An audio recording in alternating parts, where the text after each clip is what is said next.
जय श्री कृष्णा।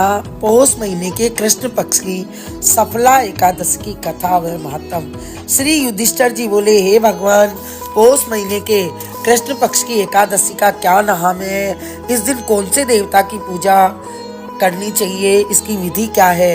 यह सब समझाइए। श्री कृष्ण भगवान बोले, हे राजन, मैं आपके प्रश्नों का उत्तर देता हूँ। दान देने वाले की अपेक्षा में व्रत करने वाले से प्रसन्न हूँ। अब आप इस एकादशी का व्रत का महत्व सुनो। पौष महीने के कृष्ण पक्ष की एकादशी का नाम सफला है। इस एकादशी के देवता नारायण है।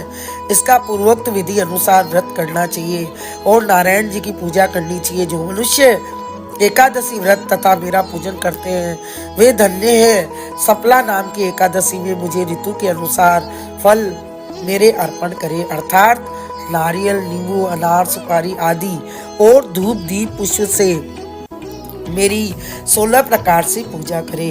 इस दिन दीप दान तथा रात्रि को जागरण करना चाहिए। इस एकादशी व्रत के समान यज्ञ, तीर्थ तथा दूसरा कोई भी व्रत नहीं है। हे मनुष्य, इस मनुष्य को 5 सहस्त्र तपस्या करने से जो फल पुण्य मिलता है वह पुण्य भक्ति पूर्वक रात्रि जागरण सहित सफला एकादशी के व्रत करने से मिलता है। हे राजन, अब आप सफला एकादशी की कथा ध्यान पूर्वक सुनिए। चंपावती नगरी में एक महिष्मान राजा राज्य करता था। उसके 4 पुत्र थे। उन पुत्रों में सबसे बड़ा लुम्पक राजा का पुत्र महापापी था। वह सदैव पर स्त्री गमन तथा वेश्याओं के यहाँ अपने पिता का धन नष्ट किया करता था। वह देवता, ब्राह्मण, वैष्णव आदि की निंदा किया करता था। जब पिता को अपने बड़े पुत्र के बारे में समाचार ज्ञात हुआ तब उसको अपने राज्य से निकाल दिया। जब लुम्पक सबके द्वारा त्याग दिया गया तब वह विचारने लगा कि अब मैं क्या करूं, कहाँ जाऊं। अंत में वह दिन में वन में रहने लगा और रात को अपने पिता की नगरी में चोरी तथा अन्य कुकर्म करने लगा। जिस वन में वह रहता था वह भगवान को अत्यंत प्रिय था। उस वन में एक बहुत पुराना पीपल का वृक्ष सब देवताओं का कीड़ा स्थल था। इसी वृक्ष के नीचे लुम्पक रहता था।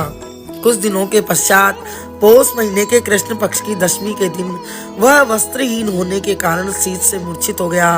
रात्रि को न सो सका और उसके हाथ पैर जकड़ गए। उस दिन वह रात्रि बड़ी कठिनता से बीती, परंतु सूर्य नारायण के उदय होने पर भी उसकी मूर्छा न गई। सफला एकादशी के मध्याह्न तक वह दुराचारी मूर्छित ही पड़ा रहा। जब सूर्य की गर्मी से उसे होश आया तो उसने अपने स्थान से उठकर वन से भोजन की खोज में चल पड़ा। उस दिन वह जीवों को मारने में असमर्थ था, इसलिए जमीन पर गिरे हुए फलों को लेकर पीपल के वृक्ष के नीचे आया। तब सूर्य भगवान अस्ताचल को प्रस्थान कर गए। तब फलों को पीपल की जड़ के पास रखकर कहने लगा, हे भगवान, इन फलों को आप ही तृप्त होइए। ऐसा कहकर वह रोने लगा और रात्रि को उसे नींद नहीं आई।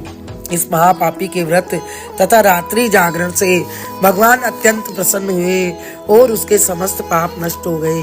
प्रातः ही एक दिव्य घोड़ा अनेक सुंदर वस्तुओं से सजा उसके सामने आ खड़ा हो गया और आकाशवाणी हुई कि हे राजपुत्र, भगवान नारायण के प्रभाव से तेरे समस्त पाप नष्ट हो गए हैं। अब तू अपने पिता के पास जाकर राज्य प्राप्त कर। लुम्पक ने जब ऐसी आकाशवाणी सुनी तो वह अत्यंत प्रसन्न हुआ और हे भगवान, आपकी जय हो, आपकी जय हो, ऐसा कहता हुआ सुंदर वस्त्रों को धारण कर अपने पिता के पास गया। उसने संपूर्ण कथा कह सुनाई और पिता ने अपना राजभार सौंप कर वन का रास्ता लिया। जब लुम्पक शास्त्र अनुसार राज्य करने लगा, उसके स्त्री पुत्र आदि भी नारायण के परम भक्त वन में गए। वृद्धाश्रम आने पर वह अपने पुत्र को गद्दी दे भगवान का भजन करने के लिए वन में चला गया और अंत में विष्णु लोक को गया। भक्ति पूर्वक जो मनुष्य सफला एकादशी का व्रत करते हैं वे अंत में मुक्ति को पाते हैं। जो मनुष्य भक्ति पूर्वक सफला एकादशी का व्रत नहीं करते हैं वे पूंछ और सींग से रहित पशु तुल्य है। सफला एकादशी के महात्म का पठन व श्रवण से अश्वमेघ यज्ञ का फल मिलता है। बोलिए विष्णु भगवान की जय।